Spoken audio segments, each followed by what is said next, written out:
Uh, Tell me about one of the most complex challenges that you faced while doing your DevOps journey. That was recently, last 2 or 3 weeks back. That was like, we have this prod instance. Generally, prod is like, we have prod instance for this very no, our company have been developing it from last 2 years.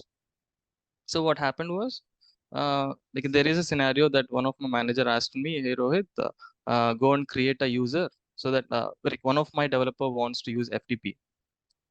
Okay, so okay, go and like as 3 or 4 applications are running in that production instance, my manager asked me, "Hey Rohit, create a user and only give access for the user to particular file, and don't give access for the entire EC2 instance, so that we can make sure that the manipulations will not be done."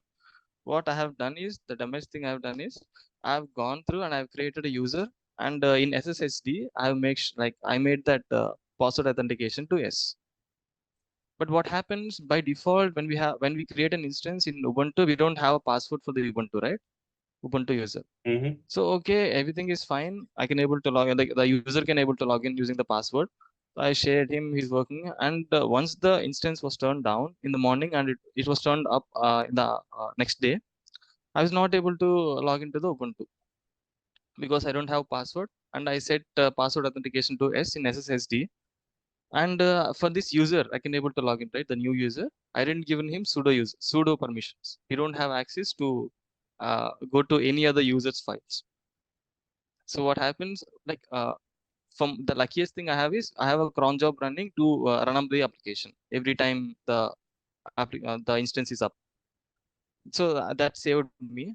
Otherwise, I cannot be able to log in. So what I have done for this is like, so this is a typical scenario. I don't have access to the entire application. I cannot no, deploy the new applications. I cannot do modifications in the applications, right?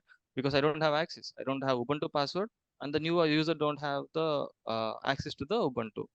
So what I have done is, I have like during the stoppage hours, I have take the volume snapshot and created a new volume from the snapshot, and attached it as the secondary volume to the new instance I have created, and then modified the SSHD persistence, and then the password of the Ubuntu, and then no, break the remove detach the volume, and then make a snapshot for the safe case, and then from the original instance I have removed the volume and attached this volume there, so that the Ubuntu have password, and it saved me.